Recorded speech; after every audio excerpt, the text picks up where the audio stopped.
Mi nombre es Alejandra Rodríguez y estás viendo Write It Finanzas. Bienvenidos mis queridos writers. En el video de hoy voy a estar entrevistando a Ezequiel Baum. Él es un economista argentino, es emprendedor también, es el creador de Trainer Financiero, que es una plataforma dedicada a la educación financiera.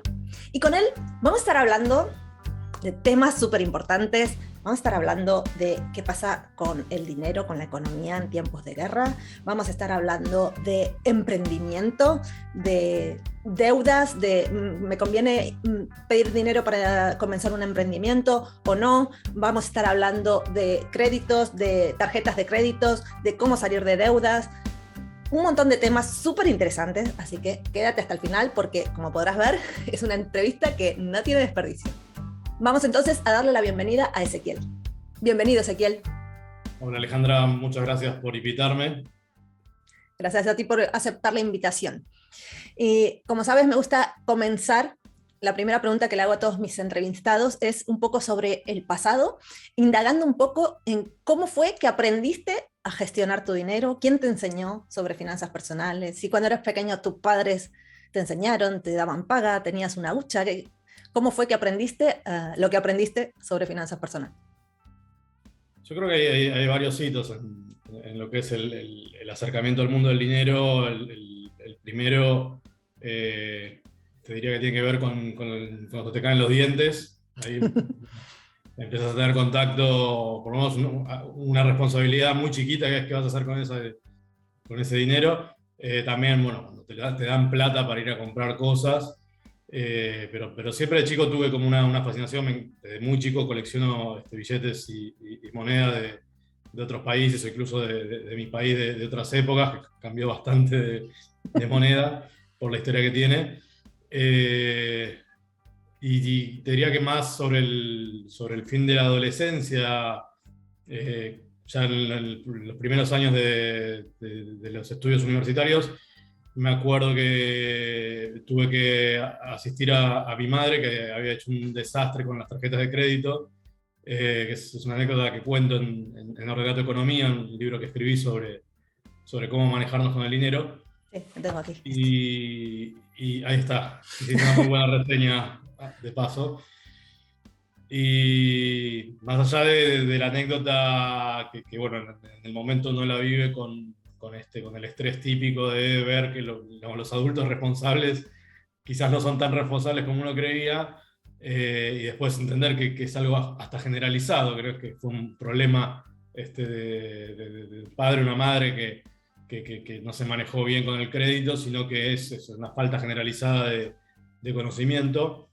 Bueno, ahí es donde creo que están los principales hitos.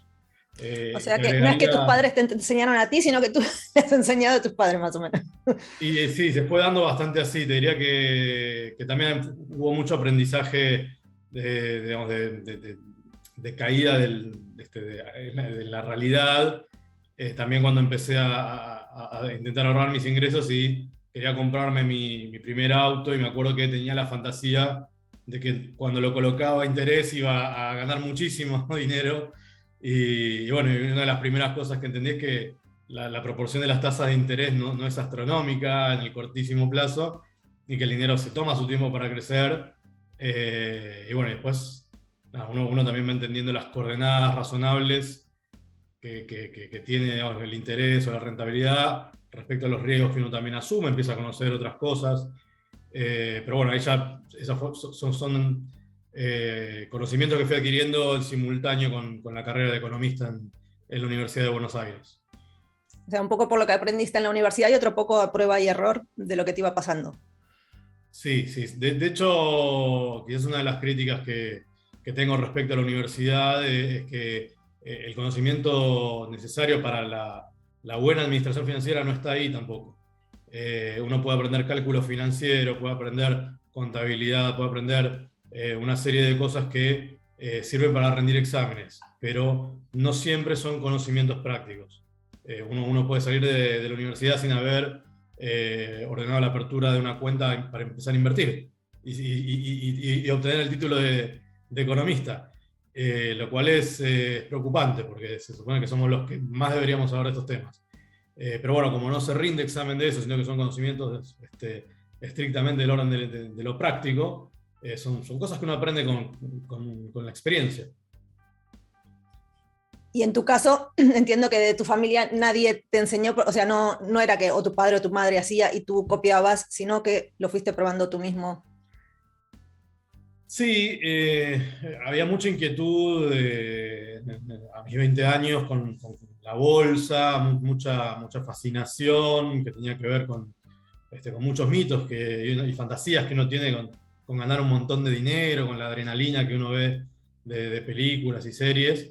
Que me llevaron a buscar literatura del tema, que quizás no había tanta, de hecho todavía sigue faltando manuales prácticos de cómo dar pasos concretos para transformar el dinero que uno tiene en la billetera en un producto de inversión.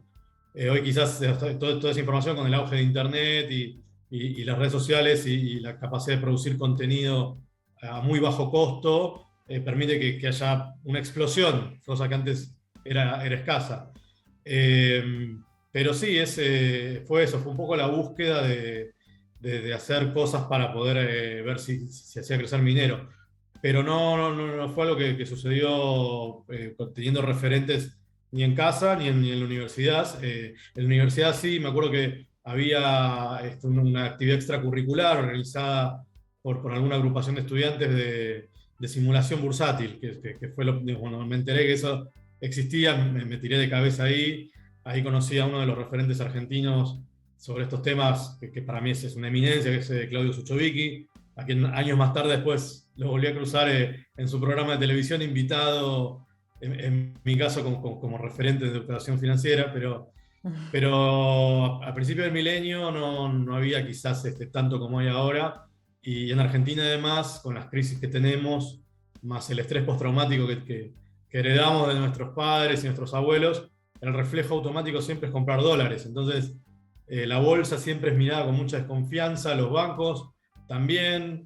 Hay muchas historias familiares de pérdidas de muchísimo dinero. Entonces, es muy difícil tratar de acercar ese conocimiento para que funcione como una economía muy parecida a la de otros países. Y decías, hace 20 años había así como un furor con el tema de la bolsa. ¿Y tú crees que hoy en día no sigue habiendo furor con el tema de la bolsa? ¿O? No, creo que sí, creo que a comienzos del milenio coincidió con la proliferación de anécdotas vinculadas a las .com, tanto para la parte eufórica como la parte decepcionante de la experiencia de quienes invirtieron en esa época, pero no había tanta gente. Por lo menos en Argentina no era tan común. Yo creo que hoy es muy común, sobre todo porque las sociedades de bolsa incorporaron un montón de tecnología que permite que desde un teléfono celular uno pueda instalarse una aplicación, abrir una cuenta para empezar a enviarle dinero y elegir en qué productos uno quiere invertir. Y lo mismo incluso con el auge de las criptomonedas, hoy están al alcance de cualquiera. Quizás lo que puede estar faltando es un conocimiento un poquito más redondeado de qué es lo que uno está haciendo cuando está haciendo esas cosas, sobre todo por el lado del riesgo, porque nos tocó vivir una pandemia que destrozó el valor de un montón de empresas en una magnitud cercana al tercio o incluso a la mitad en muy poquísimo tiempo, y era un evento que nadie esperaba. Y ahora tenemos la invasión de Ucrania por parte de Rusia, que eso también genera una serie de complicaciones en el sistema financiero internacional, que van de la mano con otro contexto inédito en los últimos 40 años, que es tener una inflación por encima del 7% en un país como Estados Unidos. Entonces, eso que hace 20 años quizás sucedía, pero en una escala más chica, ahora está sucediendo en una escala más grande, con poca información y en contextos igual de caóticos. Ahí creo que hay que hacer mucho hincapié en que no siempre todo sube automáticamente y es un camino feliz y suave, sino que uno también tiene la evaluar los riesgos de los que se... Los riesgos, exactamente. Pues justamente ahora que hablas del tema de la guerra, El otro día hice un directo en el canal de preguntas y respuestas y había muchas preguntas relacionadas con el tema este de la guerra, con el tema de qué tengo que hacer con mi dinero cuando hay una crisis porque hay una guerra, debería seguir invirtiendo, saco mi dinero del banco, dejo, ¿qué hago, no? Y yo dije, bueno, yo la verdad que no soy economista, pero voy a entrevistar a un economista pronto, así que le preguntaré a ver qué opina sobre estos temas de qué pasa con la economía en tiempos de guerra. ¿O qué nosotros podríamos hacer? ¿O qué recomiendas? ¿O cómo lo ves tú? Yo creo que una de las cosas que uno puede hacer es investigar un poquito qué pasaba durante otras crisis similares con el sistema financiero y con el mercado de capitales. Es esperable que haya destrucción de valor en el sentido de que se genere un consenso que anticipe que va a haber menos ventas en las empresas, entonces las ganancias van a caer y eso motoriza la necesidad de muchos inversores de no querer quedarse a ver cómo se diluye el valor de lo que tienen y salir a venderlo incluso con un descuento, es decir, empezar a autocumplir esa profecía. Entonces, en la dinámica de las expectativas en relación a lo que creen otros que digan esto va a pasar como pasó todo, vamos a ver qué tan profundo puede caer o que sea transitorio. Si lo vemos quizás comparado con lo que fue el COVID, hubo empresas, no sé, por poner un ejemplo como Coca-Cola, que perdieron muy fuerte su valor y uno lo piensa desde el punto de vista económico. ¿Cuántos litros menos de bebidas manufacturadas por Coca-Cola pueden dejar de consumirse por una pandemia? Bueno, podemos imaginar que no se podía salir, no se podía ir a restaurantes, había mucho miedo y mucha pérdida de trabajo, entonces de pérdida de ingresos, entonces se retraen ciertos consumos, uno puede validar la hipótesis de que entonces una empresa así pueda valer menos. Pero al mismo tiempo uno mira empresas como Microsoft, o como Apple, o como Amazon, que tuvieron transformaciones radicales en sus negocios y un incremento en las ventas por la migración de los negocios a la nube, porque el e-commerce tuvo una explosión de uso y entonces ve que esas empresas aumentaron muchísimo de valor. Entonces, quizás la mejor recomendación es entender qué es lo que sucede a las economías en general cuando hay guerra, hacer una propia apuesta de cuánto puede durar esto, si se puede sostener años como la última guerra mundial, o es un conflicto que con las restricciones que se le están imponiendo al país agresor va a pasar suficiente para limitarle la capacidad de seguir agrediendo en el tiempo y retirarse, o no, vamos a ir hacia un escenario catastrófico donde las amenazas de una guerra nuclear son altísimas y ahí, si bien vale el humor negro, hace unos días circulaba dentro de los grupos de WhatsApp financieros un informe que decía que en este tipo de contextos hay que invertir y comprar todo lo que haya bajado mucho por dos motivos. Si esto se termina, tarde o temprano se va a volver a recuperar, y si no se termina y vamos a un conflicto nuclear, el dinero tampoco va a tener mucha razón de ser, las empresas tampoco. Si bien es una especie como de gesto así como de terapia, de decir, bueno, me saco toda la angustia por el lado del humor, tiene algo de cierto. ¿Sí? Si uno está dispuesto a transitar el riesgo de toda esta situación invertido, cuando uno mira series de tiempo muy largas, bueno, lo lógico es tener la paciencia. Ahora, si uno necesita ese dinero y bueno, puede haber estrés en el sistema financiero, puede haber inflación, entonces también uno tiene que buscar mecanismos de cobertura. En Argentina estamos ya acostumbrados a inflación alta, entonces la cobertura suele ser la compra de dólar billete. Bueno, ahora está usándose mucho lo que llaman las stable coins, que tiene también sus riesgos porque uno depende de una serie de factores que por ahí subestima, como por ejemplo la vigencia de las telecomunicaciones fluidas, el acceso a la electricidad. ¿Sí? Uno piensa, bueno, me compro DAI o compro USD Coin, pero si estás en un país que se queda sin energía y querés redimir ese dinero virtual, vas a tener una serie de complicaciones. No hay receta perfecta. Uno lo que suele pensar es que bueno, hay que repartirlo lo que uno tiene en distintas clases de activos, limitando obviamente los riesgos cuando uno no los quiere correr, pero no subestimando los otros, que son más del orden de lo sistémico, de lo circunstancial, que pueden también complicarnos. Guardar dinero en casa, por ejemplo. Cuando hay mucha inseguridad, si bien uno se siente más tranquilo y dice, bueno, lo tengo, si lo necesito lo puedo usar, también uno está corriendo un riesgo. De la misma manera, esto que citabas hace unos minutos sobre la inflación en Estados Unidos. Guardar dólares, que es algo que es el reflejo del argentino promedio, que puede conservar algo de dinero y pasarlo a una moneda que pierde menos valor que la propia, tampoco te cubre de la inflación que está teniendo Estados Unidos. O sea, los dólares están valiendo un 7% menos cada 12 meses en estas circunstancias. Entonces, no hay solución perfecta. Yo creo que, sobre todo, es primordial mantener la calma, porque en este tipo de situaciones es muy fácil que hay que hacer, intentar hacer cosas. Ahora tengo que poner todo mi dinero, tengo que sacar todo, y estar como, si alguien dice, hay que poner, hay que sacar, pues actuar como más, reaccionar sin pensar demasiado por el miedo, y creo que es súper importante seguir así. Es decir, si tú ya estabas invirtiendo, si lo estabas haciendo bien, ya estabas teniendo en cuenta los riesgos que puedes asumir y los que no, pues lo mismo ahora. O sea, seguir siendo precavidos y no hacer cosas que no harías en otra circunstancia. En plan, si en tiempos de no guerra no arriesgarías más dinero del que te puedes permitir, pues en tiempos de guerra tampoco.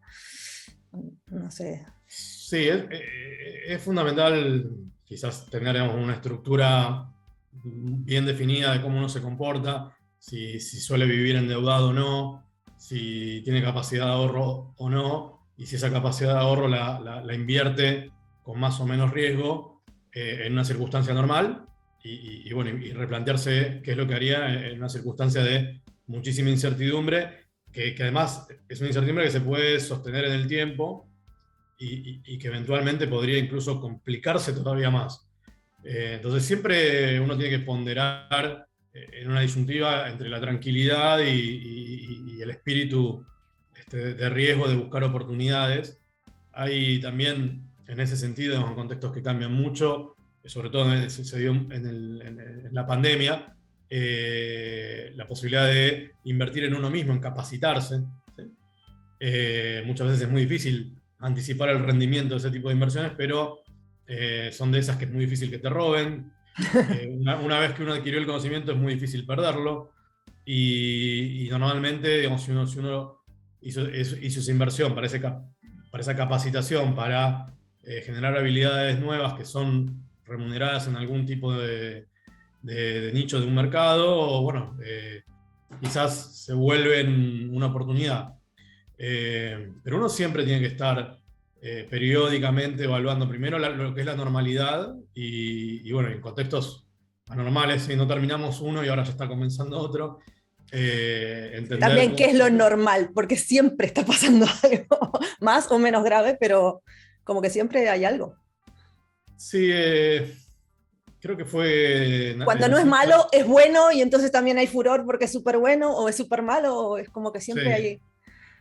Bueno, ahí también depende mucho de la cuota de optimismo que uno tenga y que uno pierda, pero si uno mira, digamos, cómo eran, no sé, las telecomunicaciones o el turismo o mismo los tratamientos para un montón de afecciones, o si uno piensa desde el punto de vista de lo que fue el COVID, el tiempo que le llevó a la humanidad desarrollar una vacuna que permita recuperar prácticamente, no la total normalidad previa, pero volver a algo parecido a una normalidad. No faltan motivos para tener cierto optimismo. Obviamente los contextos no son agradables, cuando las pérdidas nos tocan de cerca, o cuando sentimos, por ejemplo, que está en juego valores que para las democracias de este lado del planeta son importantes, como la libertad de viajar, de comerciar, de emprender, de leer o de opinar lo que uno cree, bueno, ahí uno se preocupa más que si el dinero que gana es mucho o poco, si lo invierto acá o allá.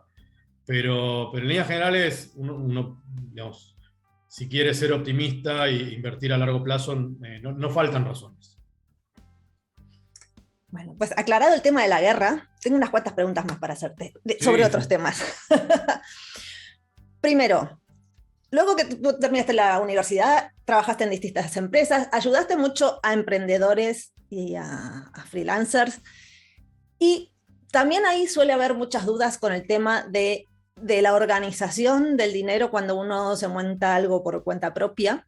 Entonces me gustaría preguntarte, ¿qué es lo que crees que es, cuál es el fallo, el mayor error o el error más cometido, más normal, que ves o que has visto en los emprendedores con los que has trabajado, las pequeñas empresas con las que has trabajado?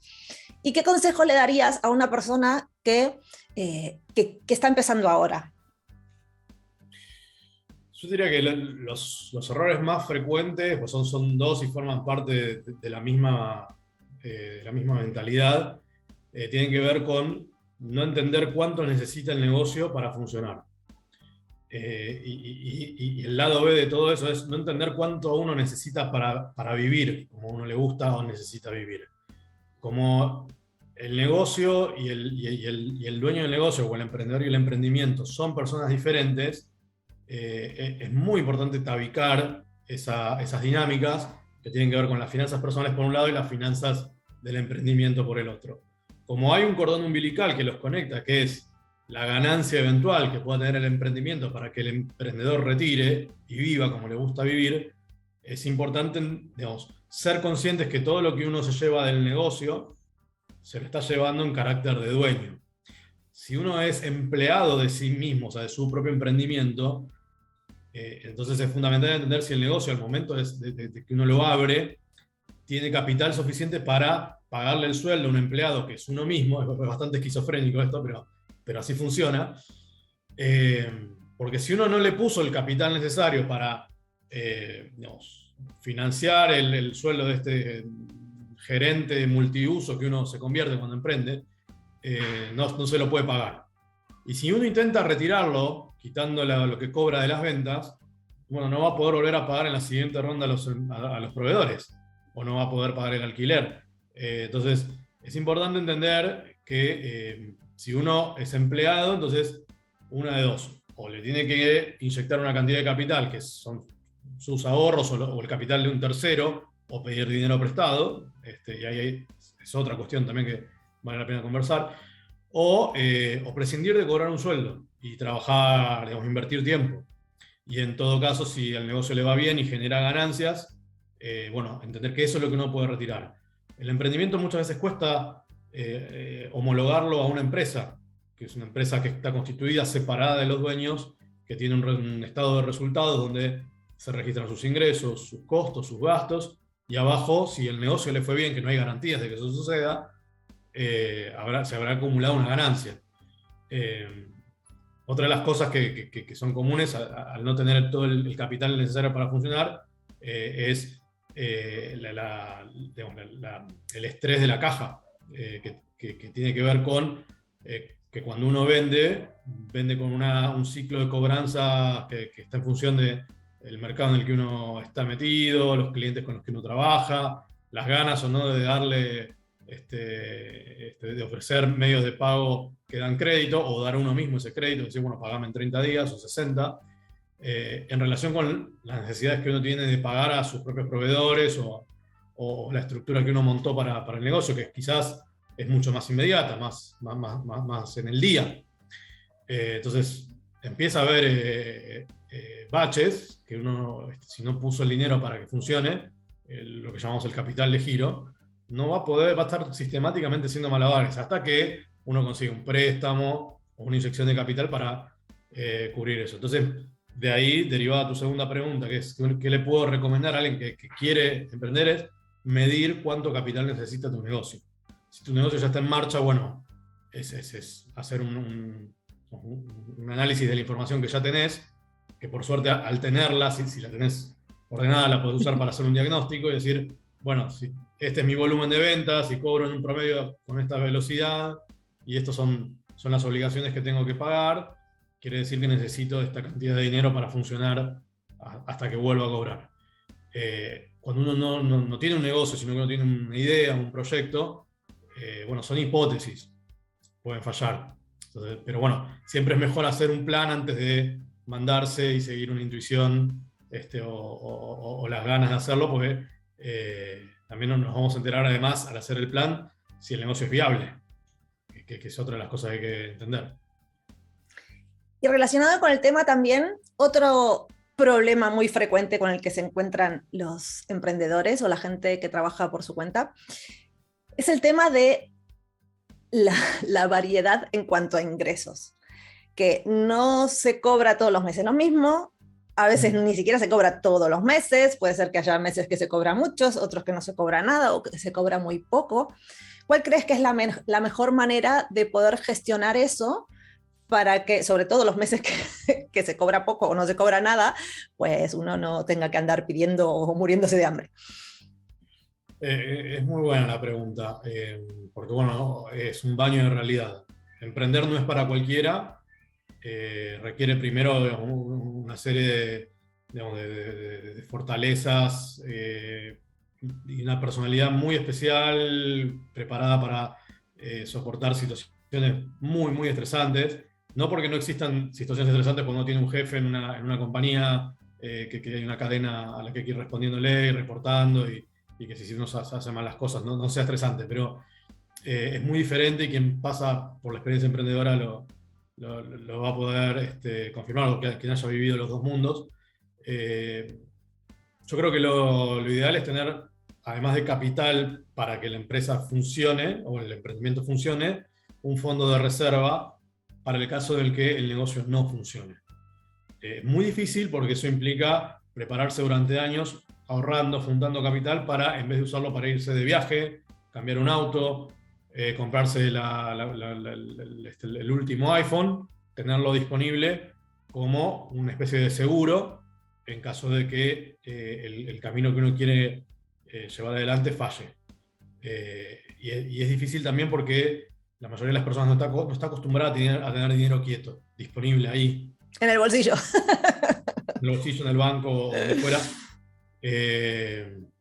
Porque bueno, son tantas las necesidades y tan limitados los recursos que la idea de sacrificio también es en ese sentido muy poco seductora.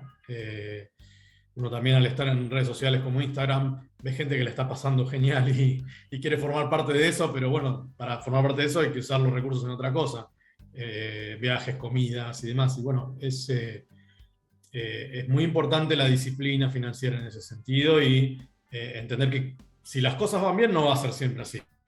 Pero entre el mundo de los emprendedores siempre es común, para quienes no tienen la suerte por ahí de empezar con un respaldo patrimonial propio o familiar que ayude a suavizar ese camino. Este día el cuenco de arroz y el agua del grifo de la canilla durante mucho tiempo hasta que uno logra estabilizar esa situación.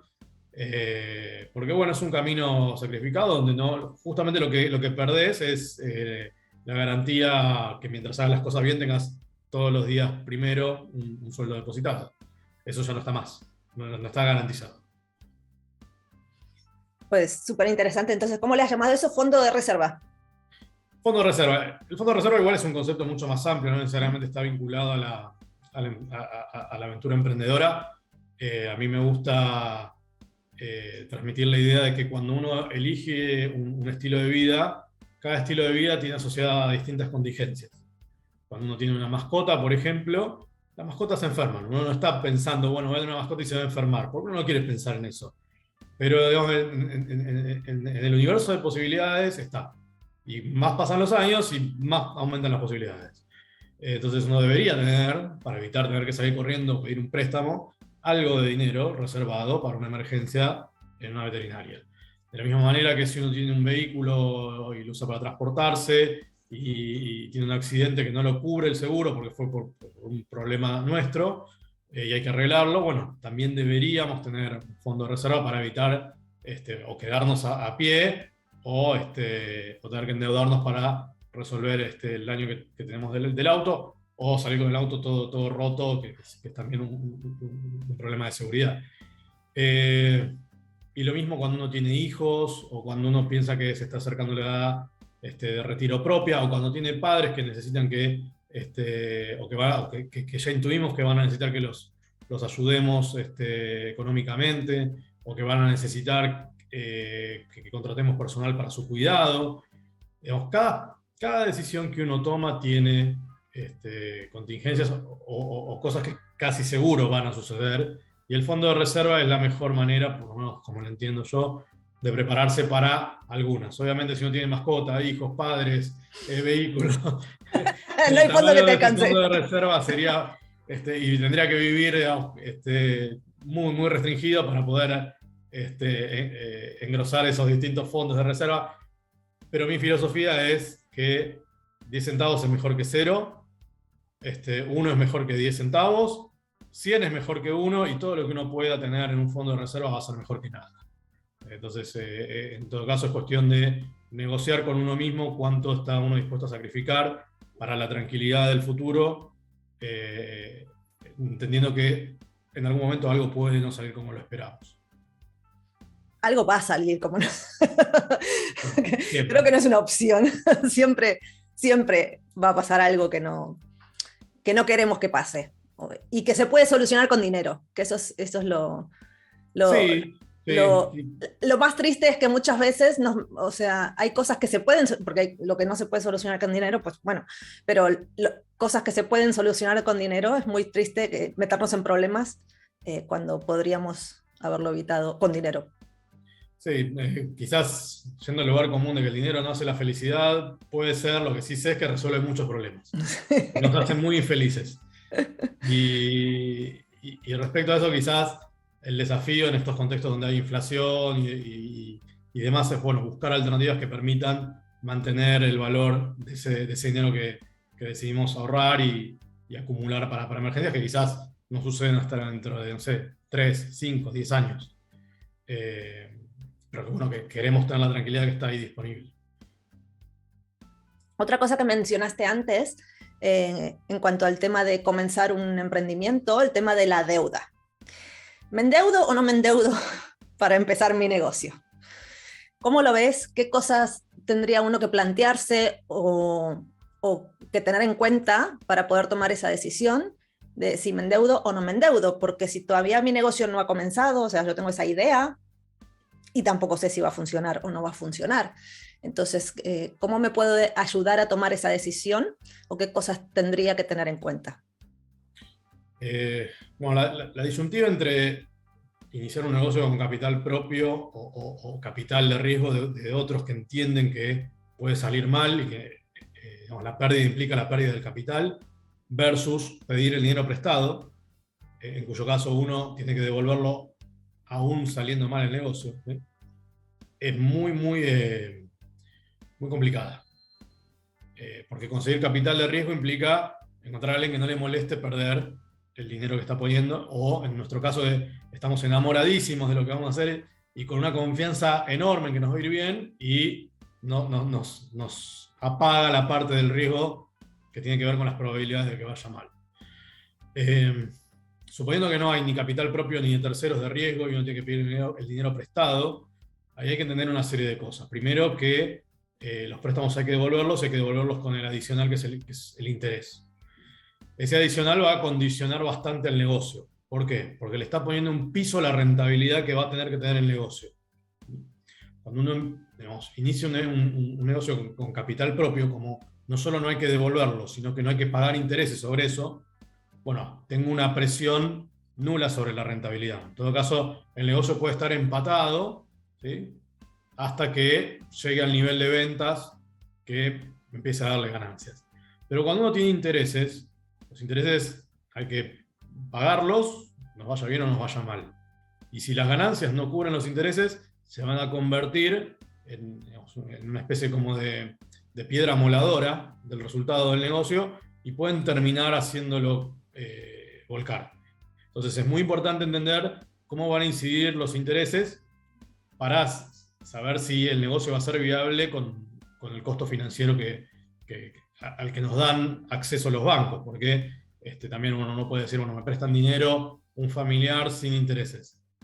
Está muy bien, es casi caridad eso, porque bueno, ese familiar podría usar ese dinero y llevarlo al banco y obtener una ganancia, decidió invertirla en nosotros, en todo caso después tendremos que ver qué recibirá a cambio. Si no recibe nada, bueno, le agradeceremos mucho, le invitaremos a que consuma los productos o los servicios de nuestro emprendimiento, canilla libre de por vida.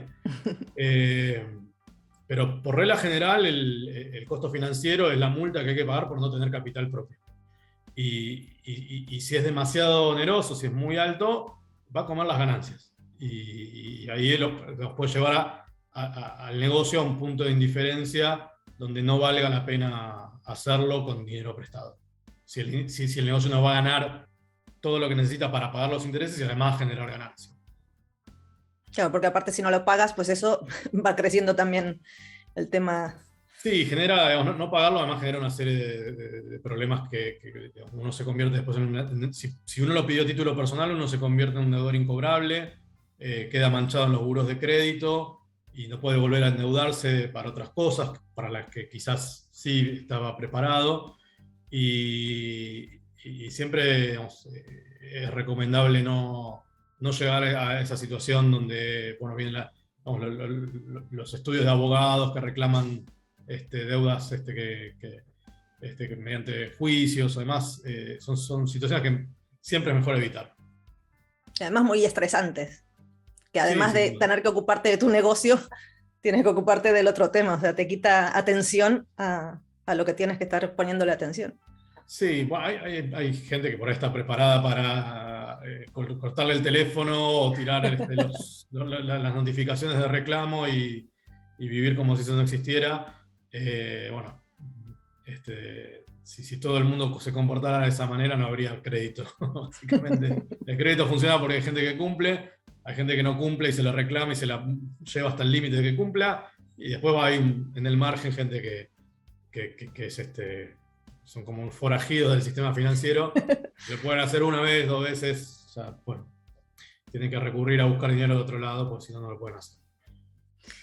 Y siguiendo con el tema del crédito, hay otro tema, pero ya más a modo personal, que todos tenemos a nuestro alcance, o la mayoría de las personas tienen a su alcance, que es el tema de las tarjetas de crédito.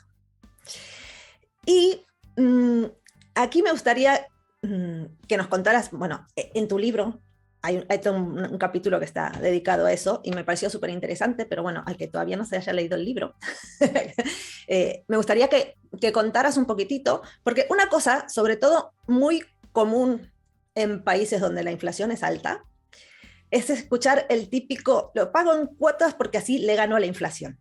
Sí. Entonces, cuéntanos un poquito. ¿Es buena idea? ¿No es buena idea? ¿Qué cosas hay que tener en cuenta para hacer o no hacer esto? Y en general, ¿cómo deberíamos gestionar las tarjetas de crédito?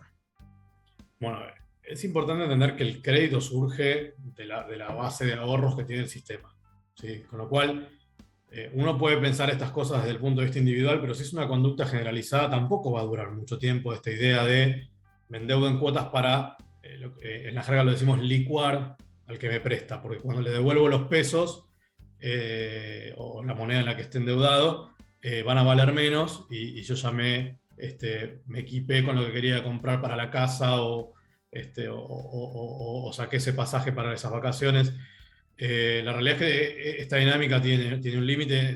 En nuestro caso en Argentina ahora, por ejemplo, ya estamos limitados para poder comprar pasajes aéreos en cuotas, cuando era lo más común. De hecho, es un consumo además muy caro que requiere financiamiento, entonces ya ni siquiera se puede hacer en cuotas con interés.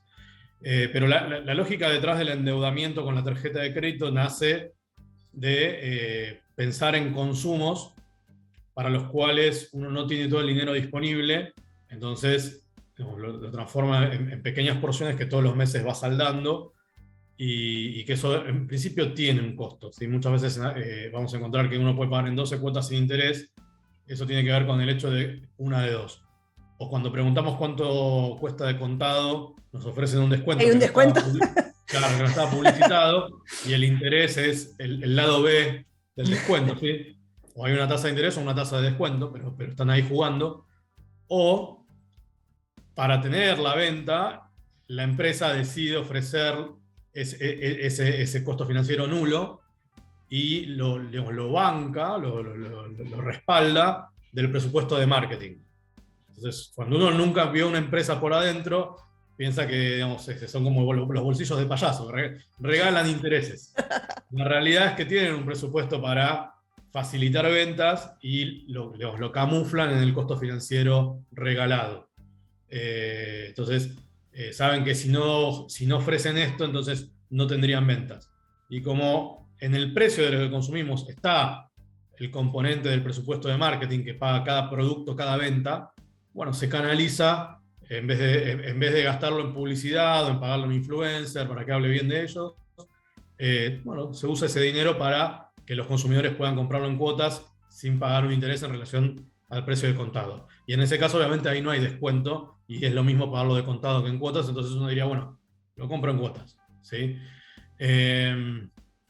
Ahora bien, cuando uno empieza a apilar un montón de cuotas, tarde o temprano es muy probable que haga tope en el límite, ¿sí? No en el límite que nos da la tarjeta de crédito, que en el caso, por ejemplo, de los asalariados, como tienen un perfil crediticio muy bueno, porque uno se supone que va a cobrar el sueldo este mes y el que viene y el otro y el otro y el otro, entonces para los bancos es mucho más fácil asumir que hay menos riesgo de devolver el dinero que está prestando. Bueno, en general los límites son de 2, 3, hasta 5 veces, dependiendo del momento de la economía, el nivel de ingresos de un mes. Entonces, una persona que recibe un sueldo de 100.000, suponemos, podría pasar la tarjeta hasta hacer tope en 500.000. Después va a ver cómo lo devuelven, en todo caso. No hay nada que se le impida. Es más, puede cruzar a la sucursal del otro banco que le dice, mirá lo que me da este banco, bueno, nosotros te damos el doble. Y sigue apilando plásticos y capacidad de consumo en crédito. Cuando ese límite está planteado desde el lado del servicio que nos da el banco, es una cosa, pero el límite también es nuestro y tiene que ver con nuestra capacidad de consumo, que está limitada en la realidad a nuestro nivel de ingresos. Entonces, si uno empieza a apilar cuotas y cuotas y cuotas y cuotas, aún siendo sin interés y en contexto de inflación permitiendo licuar, pero llega a un nivel donde no puede pagar y empieza a hacer el pago mínimo o el pago parcial, ahí empiezan a jugar intereses que son mucho más costosos que cualquier otra cosa que uno pueda utilizar para financiarse. Entonces, eso que en principio era sin intereses, nos llevó a una conducta poco saludable de consumir por encima de nuestras capacidades económicas, solamente porque existen los medios financieros para hacerlo, y se convierte después en la génesis de un nuevo rubro en nuestro nivel de vida, que es el costo financiero de vivir por adelantado, ¿sí? De no esperar a ganar ese dinero, sino pedirlo prestado, consumir mucho más de lo que podemos y después terminar pagando intereses por haber caído en el pago mínimo o en el pago parcial. ¿Cómo se hace para salir de ese bucle? Bueno, es también muy buena la pregunta. Uno tiene que entender que cuando uno llegó a esa situación fue porque consumió más de lo que ganó durante cierto tiempo, gracias a que alguien nos prestó el dinero, ¿sí? El crédito es la contracara del ahorro, con lo cual, para saldar una deuda vamos a tener que, durante un buen tiempo, consumir menos de lo que ganamos. Y esa diferencia, que en una situación normal es ahorro, es lo que se va a utilizar para desagotar el volumen de deuda acumulado y achicar la base del préstamo que tenemos y reducir el monto sobre el cual se aplican intereses, que hace que mes a mes crezca la deuda. Entonces, no hay mucho más que hacer que ajuste o intentar ganar más. Lo cual es doblemente difícil, porque si con el 100% de mi sueldo no me alcanzaba y tuve que pedir prestado, pues ahora que yo ya estoy en este nivel de vida, no solo tengo que bajar a vivir dentro de mis posibilidades, sino que tengo que bajar aún más para tener ese margen para devolver lo que he pedido prestado. Entonces creo que esa parte es súper difícil de pegar ese escalón y sobre todo ese baldazo de realidad cuando uno se sienta a hacer las cuentas, porque generalmente cuando llegas a esa situación es porque no te has sentado a mirar los números realmente. Si no, probablemente no lo hubieras hecho o no hubieras caído tan fácilmente. Entonces, creo que el golpe de realidad suele ser bastante duro, pero bueno, aunque sea de a poquito, como decías recién, ¿no? Que uno es mejor que 10 céntimos, 10 es mejor que uno. Creo que de a poquito sí que se puede cambiar el ciclo y empezar a vivir dentro de nuestras posibilidades. Sí, yo creo que esa es quizás desde el punto de vista hasta psicológico lo más difícil, porque no hay nada más lindo que mejorar el nivel de vida. Pero bueno, cuando uno lo hace mareado por la capacidad de crédito y no por la capacidad económica genuina de lo que uno obtiene por el talento de su trabajo o por sus habilidades como emprendedor, bueno, es muy fácil confundirse de si puedo o no viajar, si puedo viajar y además ir a los mejores restaurantes, tomar los mejores whiskies, tomarme todos los días un latte con un avocado toast y todo eso, además sacarle fotos con el mejor celular para postearlo en Instagram y que todo el mundo vea lo bien que vivo, y de repente, cuando eso se corta, se cae muy fuerte porque es una caída drástica, y además se terminan los posteos en redes sociales agradables. Cerrada la cuenta. Claro, sí. ¿Qué pasó? Que no. Me hackearon la cuenta. Ahora vi que hay algunas cuentas que le suelen hacer posteos llorando. No sé si se usa, pero bueno, por ahí aparece.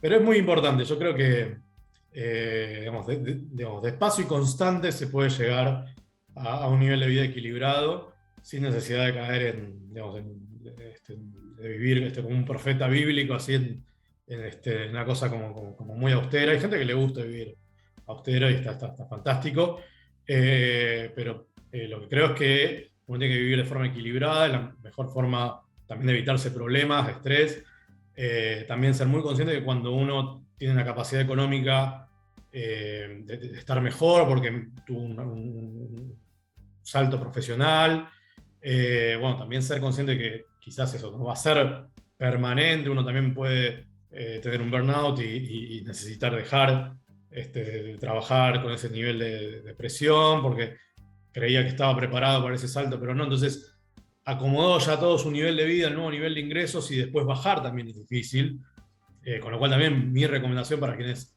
quizás se encuentran en ese tramo de la vida es también armar un fondo de reserva para una situación de esas y no automáticamente cambiar el auto y hacer todo lo que uno venía posponiendo y gratificarse por el logro, que hay que hacerlo, está muy bien, disfrutar la vida, pero no subestimar las cosas que pueden suceder, tanto las negativas como las que quizás, bueno, por ahí cuando uno deja un trabajo, por ejemplo, y decide tomarse un año sabático, no es per se negativo, pero bueno, hay que seguir viviendo, hay que seguir financiándose. Y hay otro tema muy importante, que el tema de, antes decías que para cubrir ese hueco hay que o reducir los gastos o aumentar los ingresos. Y ahí creo que también hay un punto muy importante a tener en cuenta, y es que si no tenemos un orden o no tenemos una organización, y si no sabíamos gestionar el dinero que teníamos antes, además de conseguir mayores ingresos, tenemos que sobre todo ponerle mucha atención a qué es lo que hacemos con esos nuevos ingresos, porque si no es muy fácil de, pues, como estoy endeudado, pues ahora me esfuerzo para conseguir un mejor ingreso, y puede que consiga un mejor ingreso y enseguida pues pase esto, ¿no? Pues ahora me puedo permitir hacer cosas que antes no podía, y al final sigo estando igual o peor que antes, porque encima voy a tener más crédito disponible. Entonces creo que es súper importante también saber organizar ese dinero, que no tanto pasa por la cantidad, que sí hay una cantidad que cada uno tiene, que necesita para vivir, pero luego de esa cantidad que cubre los básicos, digamos, tenemos que aprender a gestionar, esos ingresos, porque si no siempre vamos a estar en lo mismo. Yo lo veo con mis alumnos, que hay alumnos pues, que cobran 1.000 euros, otros que cobran 3.000, otros que cobran 5.000, otros que cobran 7.000 y tienen exactamente los mismos problemas. O sea, y es muy fácil pensar que si ganara un poco más, si ganara 1.000 euros más, se solucionarían todos mis problemas. Y no siempre. Es una ficción eso, y eso está muy vinculado a la dificultad de disociar cuánto valgo, cómo me gano la vida, de cómo me gusta vivir. Y de conectar automáticamente una mejora en mis ingresos con la necesidad de aumentar mi nivel de vida, un poco por la época que vivimos y porque vemos que todos hacen eso y lo publican también en redes, otro poco porque la idea de futuro también, sobre todo si atravesamos una pandemia, un conflicto bélico, vemos que hoy estamos y mañana no. Pero quizás mañana estamos, pasado también, al día siguiente seguimos vivos, pasó un año y estamos vivos, 5 años estamos vivos, un poquito más viejos, y no hicimos nada quizás para ser más talentosos, o sea, no invertimos en nosotros, o no nos anticipamos a los cambios del mercado de trabajo donde nos movemos, o no anticipamos que nos íbamos a cansar de hacer lo que estábamos haciendo y que queremos hacer otra cosa, pero seguimos necesitando ganarnos la vida. Yo siempre digo que el típico, a vivir que la vida son 2 días, y yo digo, sí, pero la idea es pasarla bien los 2 días. Claro. No, uno a costa del otro. Yo creo que lo más difícil en el libro, hablo de la negociación con mi yo del futuro. Creo que lo más difícil es tener ese diálogo honesto. Que es como si fuera otra persona. Es otra persona porque uno no es el mismo a los 20 que a los 30, que a los 40, y no va a ser el mismo a los 50 ni a los 60, porque el mundo no va a ser lo mismo, y lo que uno creía que iba a ser cuando llega a esa edad no tiene nada que ver para lo que uno se preparó. Lo que no inhabilita los motivos para prepararse igual, por lo menos una parte. Después obviamente pasan cosas y los planes que uno tiene se modifican o se cancelan o se cambian por otros más interesantes, pero en el principio financiero de no creernos punks, que no hay futuro, no lo veo como una mala idea. Es decir, pensemos que no que somos inmortales, pero que vamos a vivir un tiempo prudente y preparémonos para eso, aprendamos a tener un fondo de reserva, aprendamos a vivir equilibradamente, aprendamos a endeudarnos coherentemente, y aprendamos a invertir pensando que en el mediano o largo plazo nos va a gustar estar mejor que hoy. Y la única forma de hacer eso es invirtiendo, no hay otra. Pues me ha encantado, Ezequiel. Hemos hablado de guerra, de emprendimiento, de crédito. Vamos, sí. Te he exprimido bastante. Podría estar 1 hora más. Son temas que me apasionan, por eso me dedico a esto. Sí, le voy a contar a mi rey, te digo, te voy a entrevistar. Me dice, ¿que puedo hablar 2 horas? Yo no. 2 horas no. Que se me duerme. Al público le gusta escuchar 2 horas, claro. Luego, a lo mejor, si les gusta, otro día hacemos otra. Pero 2 horas de seguido no. Bueno, pues, Alejandra, gracias por invitarme. La verdad que fue un momento muy grato. Para terminar, la última pregunta que también le hago a todos mis entrevistados es, si tú tienes ahora delante una persona que recién está metiéndose en este mundo de las finanzas personales, recién se está planteando empezar a hacer sus cuentitas y a mirar su dinero, ¿qué le recomendarías o qué mensaje de aliento le darías?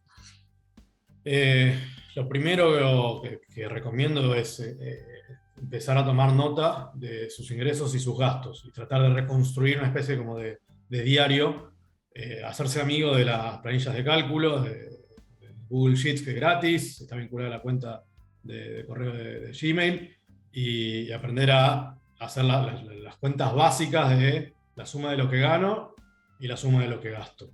Empezar a tener control del nivel de deuda que uno tiene y a partir de ahí, bueno, medirse y empezar a hacer planes que se basen en la realidad que uno ya empieza a conocer cuando analiza los datos. Uno subestima muchísimo los gastos que tiene, cree que no suman tanto y cuando se empiezan a sumar se da cuenta que la capacidad económica no es tan relajada como uno creía y empieza a ser más consciente. El dinero no es de goma. No. Empezaría por ahí, ese sería mi consejo. Y para despedirnos, quiero que les cuentes a la gente que es la primera vez que te ve, que hasta ahora no sabía ni quién eras, y que les ha gustado lo que has dicho, pues a dónde pueden aprender más de ti, aparte de en el libro este. Bueno, está el sitio web, es www.trainerfinanciero.com. Ahí hay una sección incluso de recursos gratuitos para acceder a contenido audiovisual o textos que fui generando todos estos años. Y en Twitter, en @trainerfinanzas, suelo publicar y compartir, sobre todo compartir artículos y tweets de gente que creo que está aportando información útil para entender qué es lo que está pasando o para aprender sobre estos temas. Genial, pues dejaremos todos los enlaces debajo para que la gente te pueda seguir y aprender más cosas. Pues muchísimas gracias por haber aceptado la invitación y bueno, ya veremos si hay otra hora más en otra entrevista. Encantado de haber participado. Nuevamente gracias. Hasta la próxima.